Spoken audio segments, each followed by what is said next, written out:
Buenos días para todos. Me presento, mi nombre es Yuri Villamil de Seguros Beta. El día de hoy voy a ser la persona que les va a orientar esta capacitación. Vamos a hablar de qué hacer en caso de accidente o incidente de trabajo y elementos de protección personal. Antes de comenzar con el tema, quiero contarles que nosotros Seguros Beta somos una aseguradora que lleva más de 30 años en el mercado. Contamos con el respaldo de absolutamente todas las aseguradoras a nivel nacional y comercializamos todos los tipos de seguros. Si en algún momento necesitan algún tipo de asesoría con otro seguro o alguna cotización, con mucho gusto nos pueden encontrar en la página www.segurosbeta.com. Estamos en Facebook, en Instagram, Twitter o incluso por medio de nosotros mismos. Vamos a empezar con el tema del día, que es qué hacer en caso de accidente o incidente de trabajo. Antes de hablar de qué hacer, vamos a dejar claro los conceptos. ¿Qué es un incidente de trabajo? Recordemos que es un suceso repentino, obviamente no deseado, y que no presenta ningún tipo de daño a las personas, ni a la propiedad, ni al medio ambiente. Eso es algo que casi pasa. Acuérdense por eso, porque casi sucede. ¿Listo? ¿Por qué es importante el concepto y por qué es importante en los incidentes? Porque si yo reporto un incidente, si yo le pongo atención, genero acciones para los incidentes, posiblemente me estoy evitando accidentes, tanto graves como leves y hasta mortales. Y ahora, ¿qué es un accidente de trabajo? Pues es un suceso repentino, ¿cierto? Que sobreviene por causa o con ocasión del trabajo y que produce en el trabajador una lesión orgánica o perturbación funcional, psiquiátrica, algún tipo de invalidez o la muerte. Aquí hay algo importante que recordar. Cuando hay accidente de trabajo es porque mi trabajador sufrió una lesión. Porque es que a veces confundimos tanto accidente de trabajo con accidente de tránsito por la labor que hacemos. O sea, no es que se me chocó el vehículo, listo. Si fueron solo daños de latas, pues sabemos que tenemos que reportarlo, sí a Seguros Beta, pero al área de RC. No, es que mi trabajador se rompió la cabeza, se fracturó un brazo, pues ahí es cuando hablamos de accidente de trabajo y debemos reportarlo inmediatamente a la ARL. Recuérdenlo, el ARL que ustedes tienen es SURA. Hay otras connotaciones de accidente de trabajo, por eso dice con ocasión o a causa del trabajo. Es decir, si hay algún tipo de actividad, de ejemplo, no, esta capacitación no fuera de esa forma, sino tuvieran que trasladarse, ejemplo, a las instalaciones de Seguros Beta y uno de ustedes tiene algún tipo de accidente, sería un accidente de trabajo. ¿Por qué? Porque estoy cumpliendo una orden y voy a hacer una actividad de la empresa. Sí, es diferente a estar conduciendo el vehículo todo el día, pero es algo que me envió la empresa. ¿Listo? Es como cuando la empresa también hace algún tipo de actividad recreativa o de alguna actividad donde los reúne a todos, que cuando hacían la fiesta de la Virgen del Carmen, cuando diferentes esas cosas, si es patrocinado por la empresa, se aplica como accidente de trabajo y debemos estar informando a la ARL que voy a hacer este tipo de actividades. Quiero dejarles claro que el trayecto de la casa al lugar de trabajo, al lugar donde inicia su labor y de donde termina su labor a su casa, no aplicaría como accidente de trabajo. ¿Listo? Lo que pasa en ese trayecto no sería accidente de trabajo. ¿Por qué causas pasan los accidentes? Primero, ausencia de normas, por eso son importantes las normas, por eso es importante mantener una planeación. El diseño inadecuado puesto de trabajo. Por eso también hablamos en algún momento de inspecciones, por eso también en pocas palabras, molestamos porque ustedes estén bien en su puesto de trabajo, que ese puesto de trabajo se pueda adaptar a la ergonomía de cada uno de sus cuerpos. La falta de inducción y entrenamiento y la falta de conocimiento. Obviamente, si yo voy a contratar a un conductor, pues lo primero que le voy a pedir es que tenga sus documentos en regla y su licencia, ¿cierto? Su permiso para poder hacer esa labor. Más Hay muchas empresas que piden que los cursos, una cosa y otra. Eso es fundamental para la labor que vamos a hacer, independientemente de la que sea. Y la inducción y entrenamiento. Puede que yo haya trabajado 10 años en una empresa en oficina y me voy para la otra. La inducción debe hacerse sí o sí porque es que los aspectos, los espacios no son los mismos. ¿Listo? Y puede que yo aquí tenga un riesgo diferente al que tuve en la otra empresa. Aquí tenemos un gráfico que nos explica el tema de causalidad de accidentes. Tenemos el accidente de trabajo, ¿cierto? Que ocasiona lesiones y daños. ¿Por qué es ocasionado? Por causas inmediatas. ¿Cuáles son esas causas inmediatas? Actos estándar o actos inseguros, ¿cierto? Que es lo que yo como trabajador soy consciente que me puede hacer daño y voy y lo hago. Y las causas y las condiciones subestándar, o sea, la condición del medio en el que yo trabajo. No es que el techo de la oficina se va a caer, eso es una condición subestándar. No es que la vía tiene un hueco y está muy grande y me puede ocasionar un accidente, es otro tipo de condición. Tenemos las causas básicas, que son los factores personales y los factores de trabajo, ¿cierto? ¿Qué hace en el trabajo y qué hace en la persona para que hayan esos actos y esas condiciones inseguras? ¿Por qué el techo se va a caer, cierto? ¿Por qué el señor no bajó escalón uno a uno, sino se lo saltó? Todo eso son causas básicas. Y de ahí debemos desprender los controles administrativos, que es desde yo empiezo a planear mi proceso, cómo va a ser, cuál es el riesgo, cuál es la acción que voy a tomar para que ese riesgo no se me materialice. ¿Listo? Entonces, ¿sí? Es un conjunto de cosas. No es que ay, el trabajador se accidentó y es culpa del conductor, vaya usted mire cómo solucione. No, es un trabajo que debemos hacer entre todos y que la responsabilidad puede llegar. Puede que el accidente haya sido en el área operativa, pero la responsabilidad posiblemente viene desde el área administrativa, desde su planeación. ¿Sí? Por eso es importante el reporte de accidentes e incidentes de trabajo. En esta pirámide se llama la pirámide de Kelsen, ¿cierto? Nos dicen que de un incidente que yo reporte, puedo evitar accidentes graves, puedo evitar 10 accidentes serios, 30 accidentes leves y 600 incidentes, ¿sí ven? Entonces, ¿por qué es importante uno reportar? ¿Qué hacer cuando yo como trabajador tengo un accidente de trabajo? ¿Listo? Casi todas las empresas pues manejan obviamente su protocolo, pero no es muy diferente a los demás. O sea, podemos saltarnos una o dos cositas, pero de resto el proceso debe ser el mismo. O sea, debo inmediatamente informarle al jefe inmediato. O si tengo el dato directo de la persona de seguridad y salud en el trabajo, lo informo directamente, ¿cierto? Posteriormente, esa persona de seguridad y salud en el trabajo debe comunicarse con la ARL. ¿Por qué es importante la comunicación con la ARL? Porque en algún momento puede que yo me accidente en la 80 y tengo una clínica cerca. ¿Me puedo acercar? Claro que sí. Y la clínica está en su obligación de prestarme mi primera atención. Pero ay, no es que yo tuve un desguince y la clínica es de quemaduras. Pues, ¿qué puede suceder? Que me presten mi primera atención y me manden para la clínica que debe ser. Entonces, si se comunican directamente con la ARL, yo reporto el estado real de mi trabajador, dónde se encuentra, cuál fue el trauma que sufrió y asimismo me ubica en el centro adecuado. O incluso, no es que mi trabajador no está en disposición de moverse, pues me le envían una ambulancia. ¿Sí? Porque es importante esa llamadita que uno a veces dice, ay, pero eso para qué tanto. Sirve. Adicional a esa llamada, pues obviamente tenemos que mirar de qué forma y de qué cómo está el trabajador para su traslado. Se puede trasladar desde donde está solo o si fue en la oficina, lo podemos trasladar en algún vehículo o definitivamente nos toca llamar a ambulancia. Todo eso debemos.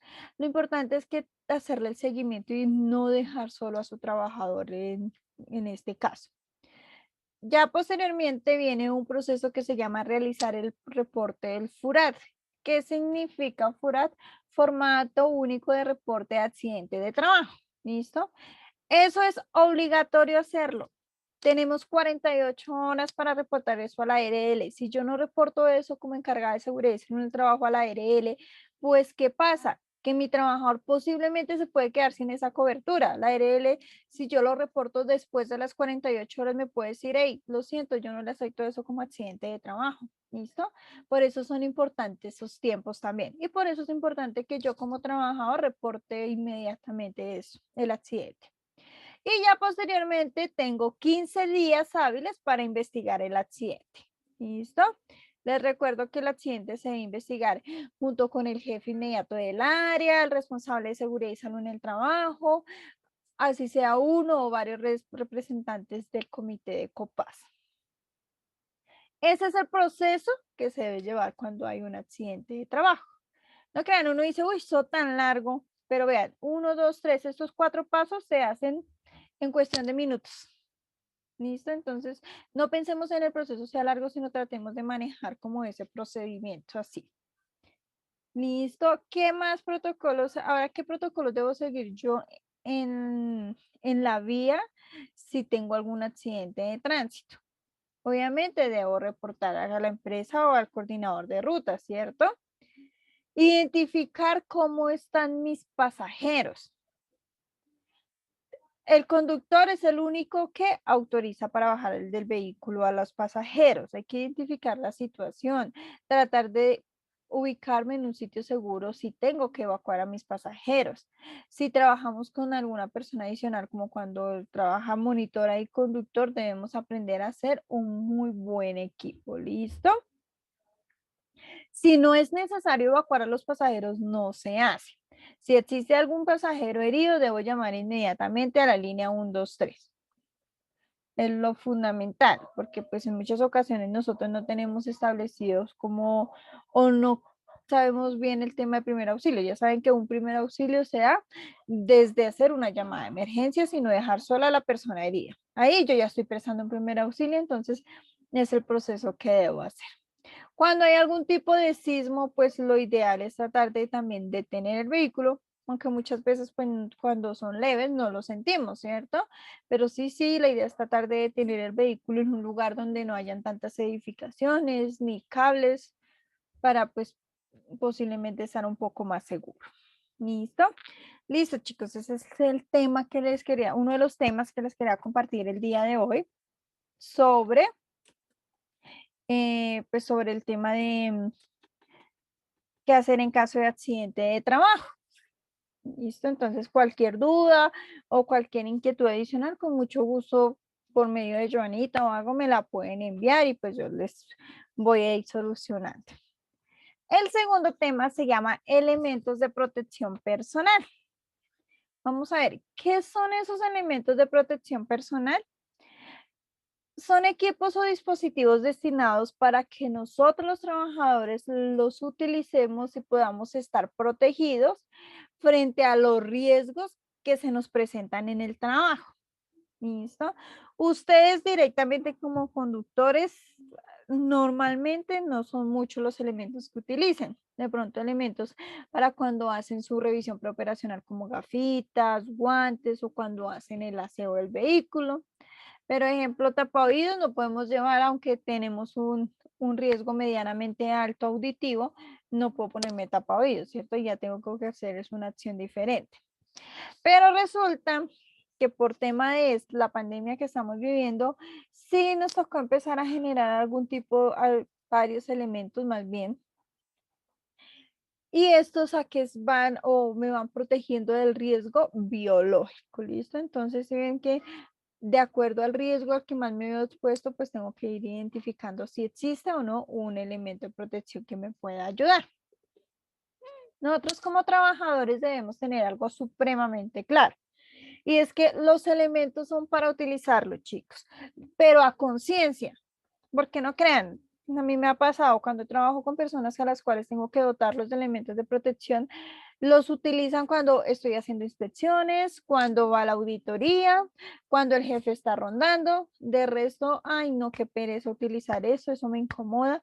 No, si nos tomamos la molestia nosotros como empresas de entregarles a ustedes como trabajadores elementos de protecciones para exactamente lo que dice la palabra, protegerlos, para que estén cuidados, para que no se nos vayan a enfermar o no se nos vayan a accidentar, chicos.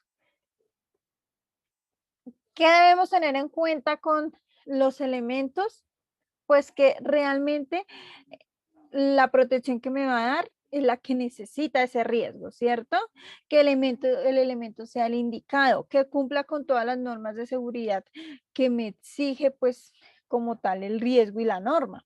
Porque, pues, saben que, si no saben, los elementos de protección están, pues, como regidos o vigilados por algunas normas, entonces también tiene que cumplir como a cabalidad esos aspectos. Características que deben de tener esos elementos. Se debe mantener o tener un adecuado manejo, es decir, utilizarlo para lo que es y para la labor que es. El trabajador debe usarlos durante su jornada laboral.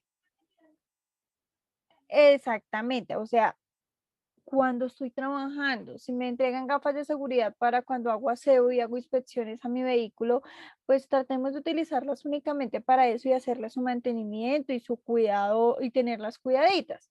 Porque es que a veces utilizamos esas gafas o cuando utilizamos la moto o cuando voy a hacer algo en la casa y pues tampoco. Deben entregarse de manera personal al trabajador. Lo ideal es que tengamos un registro, una constancia de que listo, mi trabajador está protegido. No es que se lo mandé con Juan, con Pedro, con Luis y nunca le llegó a don Carlos. Entonces, no debo ser consciente y estar la certeza de que sí le estoy entregando el elemento de protección a quien lo va a utilizar. Y debe estar adecuado a las características de las personas. A veces creemos que es que yo como persona debo adaptarme al elemento y no debería ser así, porque pues los elementos por eso están por tamaños, por tallas, porque pues yo un elemento lo puedo pedir más grande o más pequeño, pero yo cómo disminuyo el tamaño de mi rostro o cómo lo agrando, ¿cierto? Se debe hacer reposición dependiendo de su uso, o sea, cada elemento de protección tiene una vida útil. ¿Listo? Entonces debemos hacer reposición de acuerdo a eso. No es que el elemento se me dañó antes, tengo que esperar 8 días a que pues se me cumpla el tiempo y hago reposición, pues tampoco. Lo que sí es que pues se debe llevar un control. Si yo voy a pedir un elemento nuevo porque este se me dañó, pues fácil, entrego el que se me dañó y que me lo reponga. Con eso, pues igual también la persona encargada pues revisa con el proveedor qué está pasando porque se me está deteriorando mi elemento antes. Debe realizarse mantenimiento específico. De acuerdo al elemento, pues se hace su mantenimiento. Por lo menos los elementos que utilizamos ahorita por temas de bioseguridad. Tapabocas pueden ser desechables de 8 horas máximo, como pueden ser reutilizables, aunque ya ahorita mm, nuevamente nos están diciendo que los reutilizables no son así tan recomendables, pero pues no hay una norma que nos diga no se puede utilizar hasta el momento, no. Pero si son reutilizables, tener en cuenta con el proveedor que me está entregando ese, un ejemplo, ese tapabocas, pues más o menos cuántas lavadas aguanta. ¿Listo? Y revisando que si se deteriora, que si yo siento que ya no me protege, pues hay que cambiarlo. Y los elementos deben cumplir las normas de fabricación, o sea que desde la fabricación me den constancia a mí que sí me cumple y me protege a mi trabajador. ¿Qué recomendación es importante? Pues antes de empezar la labor, asegurémonos de que sí tengo el elemento que voy a necesitar. Por lo menos, chicos, ustedes no se confíen a tener solo el tapabocas que tienen puesto. Lleven uno adicional por si el que tengo puesto se me daña. Porque es que yo no me puedo quedar, perdón. Ay, no, voy a esperar a encontrar un vendedor en la esquina para comprar otro tapabocas. O no tengo que llegar hasta la oficina. Quedarme sin tapabocas no podemos. Mantener los elementos de protección en adecuadas condiciones, o sea, desde su almacenamiento, cómo los limpio. Hay empresas que dotaron a los trabajadores de la careta, si es el caso, porque no estoy segura en este momento si ustedes la utilizan. Si llegan a utilizarla, esa careta también necesita desinfección, pero hagámosla bien, tratemos de hacerla con un material que no me la vaya a rayar, porque pues si la rayo, pues también me puede estar me está obstruyendo como el tema de la conducción, la visión, entonces me puede generar algún otro tipo de riesgo. ¿Listo? Los elementos de protección existen para todas las partes de nuestro cuerpo de acuerdo al riesgo que utilicemos. ¿Listo? Por lo menos existe protección para los ojos o protección visual. Para personas que pueden trabajar con partículas en proyección, sustancias químicas, riesgo biológico, radiaciones. ¿Ustedes en ese momento están expuestos a riesgo biológico? Sí, a sustancias químicas también, porque es que una sustancia química no es solo el señor que ya trabaja en el dispensador de sustancias o en los que venden, no. Ustedes utilizan detergentes, jabones, hipoclorito, todo eso ya es una sustancia química. ¿Listo?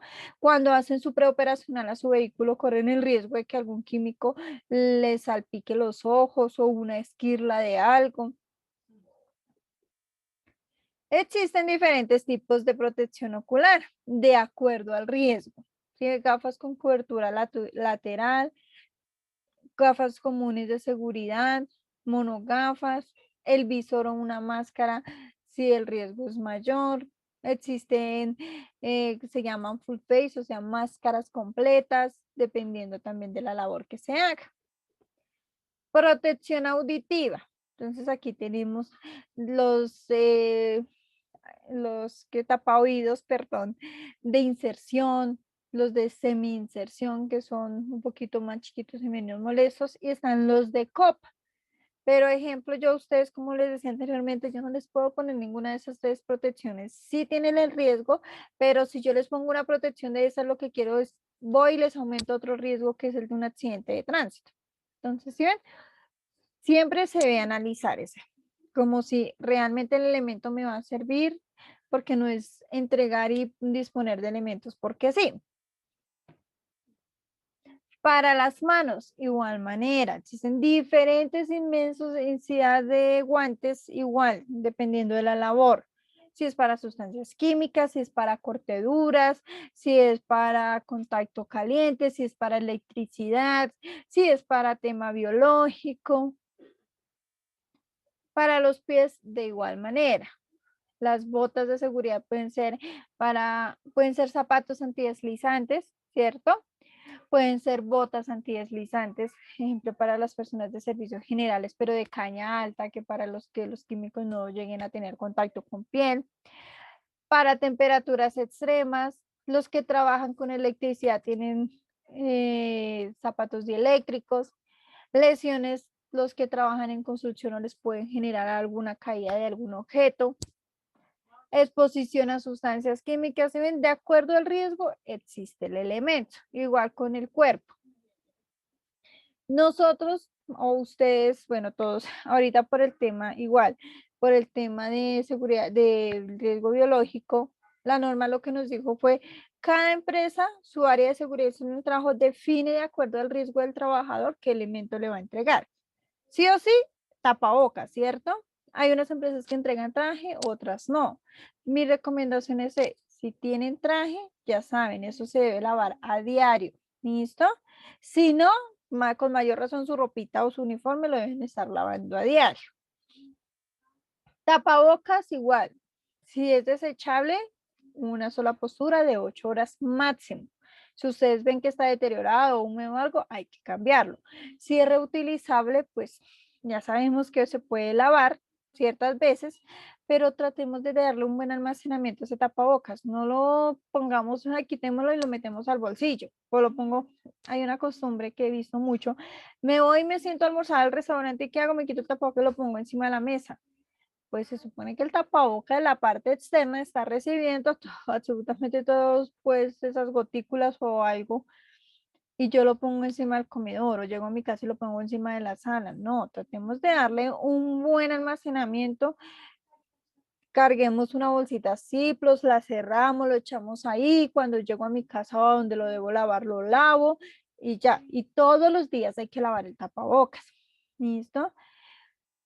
Aquí hay un tema, otro tema que son los guantes.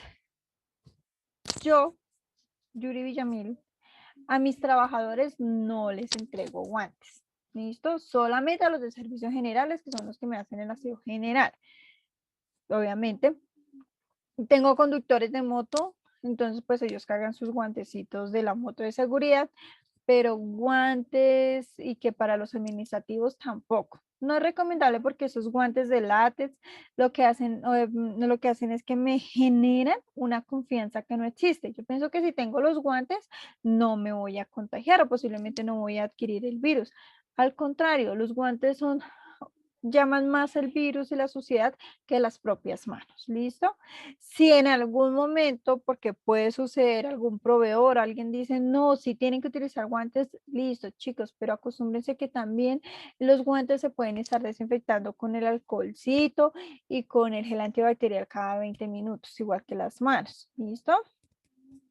Igual, pues, todo con el tema de visual, si tienen alguna protección, también hay que estar a diario, estar desinfectando con alcohol, eso. Acuérdense que no es simplemente rociar alcohol y ya, porque pues a veces también las superficies decimos rociamos alcohol y espero que se seque. No, hay que esparcirlo, que toda la superficie realmente esté pues con el alcohol, porque si se dan cuenta, si yo rocío, no estoy mojando el 100% de la superficie, ejemplo. Entonces, hay que tener como cuidadito con eso. Chicos, ¿el gel antibacterial reemplaza el lavado de manos? No, nunca. ¿Listo? ¿Es, es bueno y necesario? Sí, no. Es un desinfectante, o sea, sí nos ayuda, pero no puedo dejar de lavarme mis manos. Eso es como cuando no tengo el acceso fácil al lavado de manos, pues uso el gel, pero el gel se debe utilizar cada 20 minutos. Y no es que yo me empapo la manito de gel, ay, me fastidia, me la seco, no, dejen que él se adhiera a las manos. Por eso se recomienda que sea gel antibacterial y no el alcohol puro, porque es que el gel antibacterial o glicerinado ya viene preparado, viene para que no dañe la piel. En cambio, si yo aplico alcohol puro, me puede generar algún tipo de dermatitis o de resequedad de las manos. No crean, a mí me llegó a pasar, porque pues igual yo cogía alcohol, me bajaba al bus y me aplicaba alcohol, pero empecé como a generarme así una resequedad en las manos y es por eso. Entonces tengan mucho cuidado con eso. ¿Listo? Listo, chicos, esa era la charla del día de hoy. Espero pues que haya estado clara. Si tienen dudas ya saben, cualquier cosa yo quedo supremamente pendiente y tengo contacto directo con Johanna por cualquier cosa. Les dejo junto con este video un link para hacer la evaluación. Ya saben que esto siempre va con evaluación. Salen de hoy 2 certificados, entonces por favor muy juiciosos. Ya saben que la pueden descargar por la página de Seguros Beta. Entonces, cualquier duda, porfa, pónganme bien claro su nombre, pónganme, verifique que el número de cédula que me ponen ahí en el formulario pues esté bien para que me pueda salir bien el certificado. En caso de que cuando yo haga los certificados no haya alcanzado a hacer la evaluación que no debería, perdón, no debería hacer, pues porfa, me avisan. O de que haya un error, me avisan también. ¿Listo? Entonces, nada, chicos, muchas gracias, Dios los bendiga y espero pues que puedan revisar toda su capacitación.